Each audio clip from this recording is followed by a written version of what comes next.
This is Module 7, Managing Social Media. And this is the second of our mini section, let's say, on online tools. So as we mentioned in Module 6, these two modules, 6 and 7, about online resources are to help you prepare for the work you have to do in Module 8, which is to ensure the critical administrative activities are completed for your business. So when you get to the administrative items, you're most likely going to use the internet and access social media to help you navigate your local laws and regulations. And as you conduct these searches, it is important to think about and remember the benefits and limitations of online resources. So this module is designed to help you consider a few critical issues before putting your massive hard work of a business out to the world via the internet. In the last module, on Module 6 on using the internet, we covered tips for marketing, research, and advice, which are probably the three key subject areas for businesses operating online. Now we're going to delve into the wide world of social media and the good, the bad, and the ugly of realities of social media platforms. And one note, in this module, we are only talking about using social media as your business or brand, or as the owner of your business or brand. So we're not talking about your personal use of social media, which you may have established long ago to stay in contact with family and friends. Those social media accounts should remain separate from your business accounts for sure, but we're not covering that when we talk about the issues we're going to be talking about now. Okay, so let's start with a picture. And how many of these online companies and social media platforms can you name? Don't worry, there's no right answer. I've not found a single person who can recognize every logo.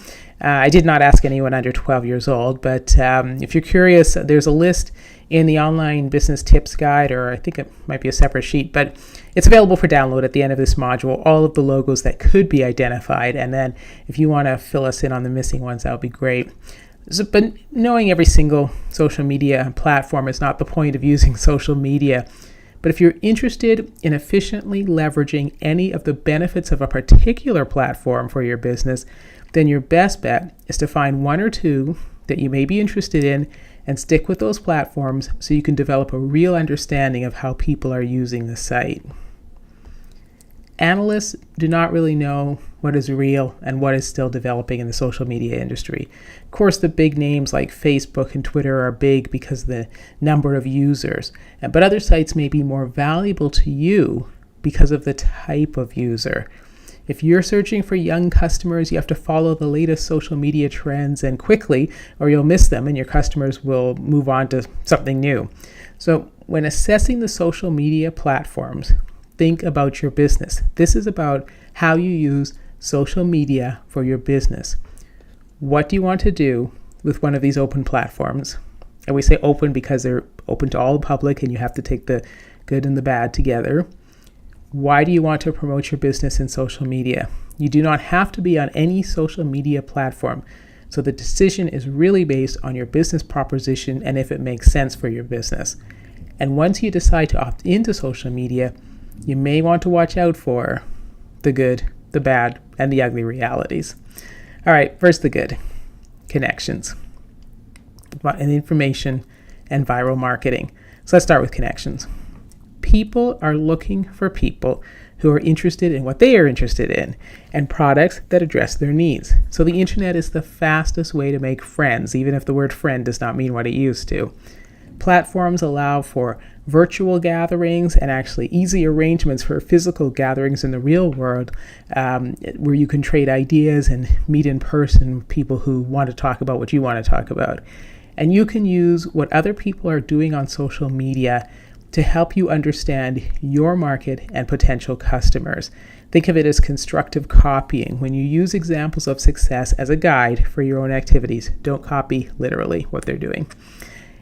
Information about every topic you can find, that you can think of, that you've ever thought of, is available at your fingertips from other people. And there's no denying the scope and range of data that's available on the internet. There's a multiplier effect. That's a economics term. It exists in the distribution of online information. So in economics, the basic idea is if you expand a country's money by lending, then that just perpetuates throughout the economy. Online, this means that people who are interested in a topic will post links to articles, blogs, videos, contests, whatever more. They'll post on websites, they'll post in forums, in social media groups, or in emails to others.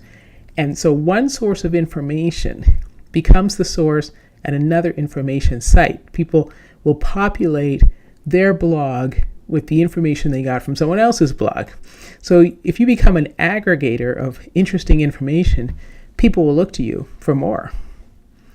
And if you are searching on your own outside of the internet, you'll still find the information, but it will not be validated the same way it is on the internet, what they call socially proof by others. Online, you can instantly check for reviews and comments and complaints and understand the value of the information you are considering. And then there's viral trending. If you have a video, a picture, a saying, a blog, an idea that people start to share, be prepared for your 15 minutes of fame, because it can happen instantly.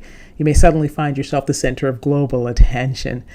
Social media viral sharing has no physical world counterpart, but the information rises and falls in popularity equally fast. So enjoy it while it lasts, and more importantly, leverage your instant fame into long-term customers and sales for your product or service.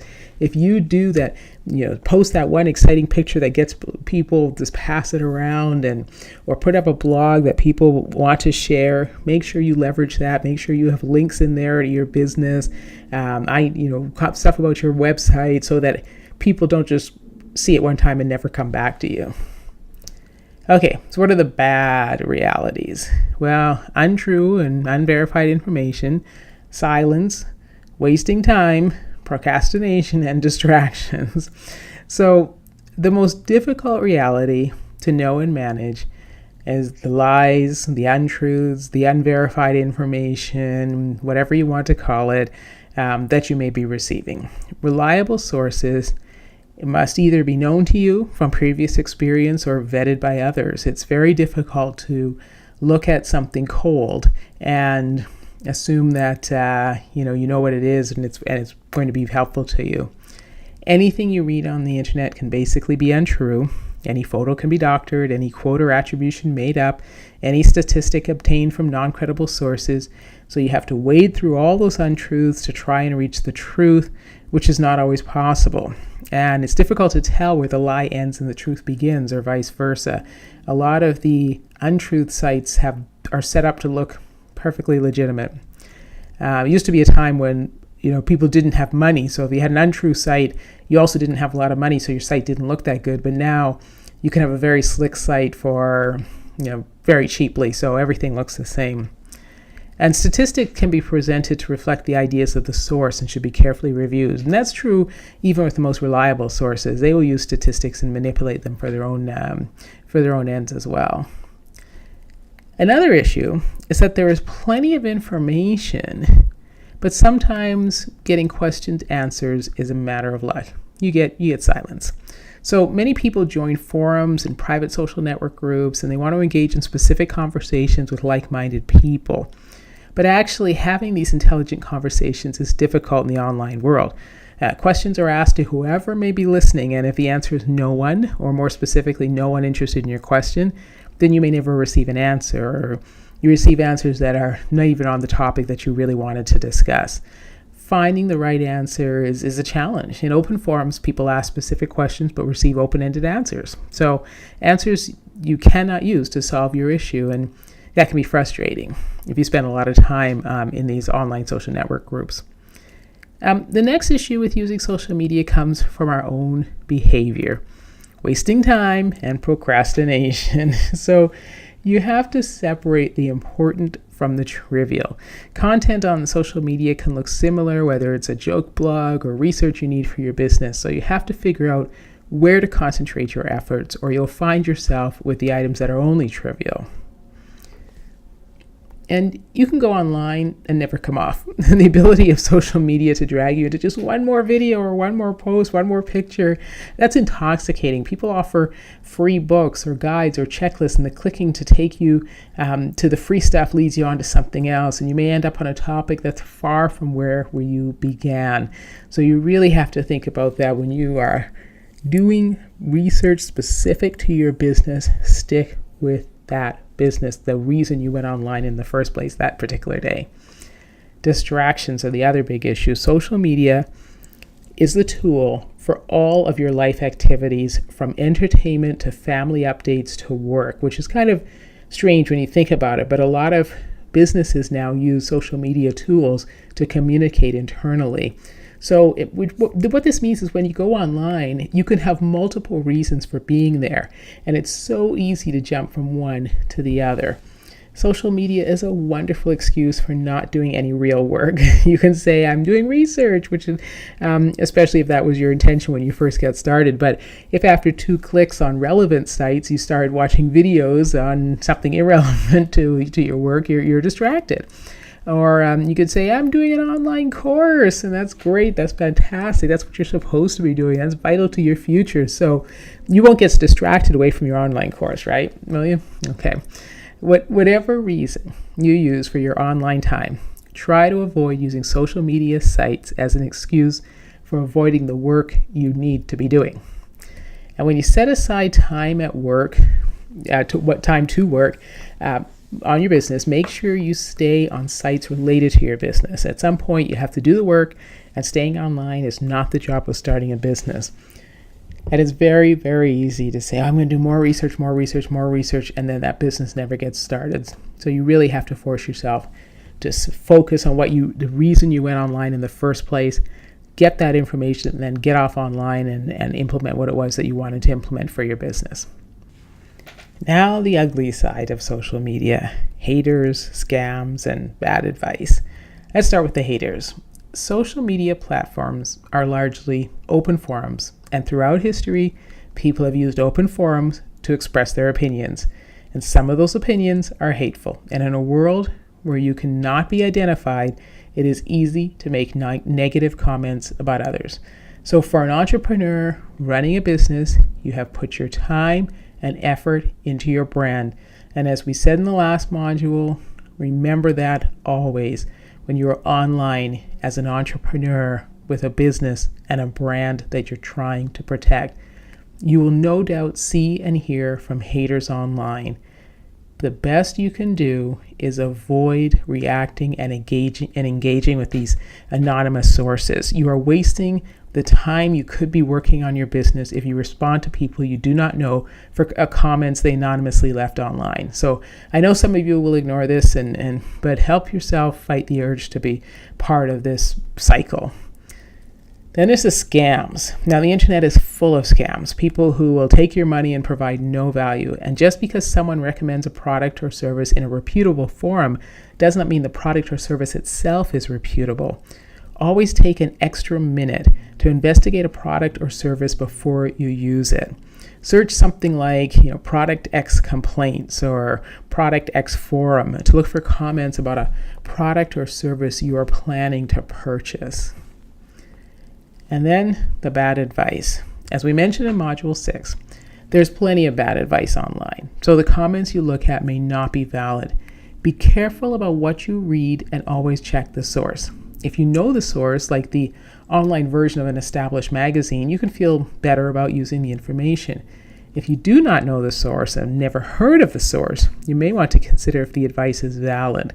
And again, unless it was referred by somebody who you consider to be the type of person who would vet those kinds of sources. Check the reasons why a source is considered valid. Is it personal experience? Is it education, professional credentials, social proofing, testimonials? In the internet world, all reasons support a source's credibility, but not all reasons are provided online. And trust your own interests. In social media, you are looking at an individual's personal bulletin board of information. You have to decide if it's consistent and valuable and supportive for you and your business plan. So if it's what you're interested in, if it looks right to you, it may just be, especially if you have a very unique idea. Because obviously, if it's so unique and so new, there will not be like massive amounts of information about it. It might be very niche, and the people who are talking about it are niche, and therefore the references are few and so on. So you have to kind of wade through that and make a decision based on what you see. All right. Given all the options, how do you get set up with a viable voice on social media? Now, your best bet is to choose one or two favorite social media platforms which are best able to help you drive your business growth because of the function of the platform or the types of users.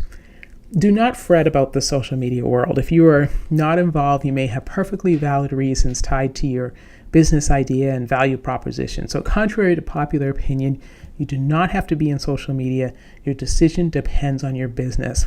And as we mentioned in Module 6, it is really the proprietary email lists and not social media followers that have become more valuable to anyone marketing a product or service online.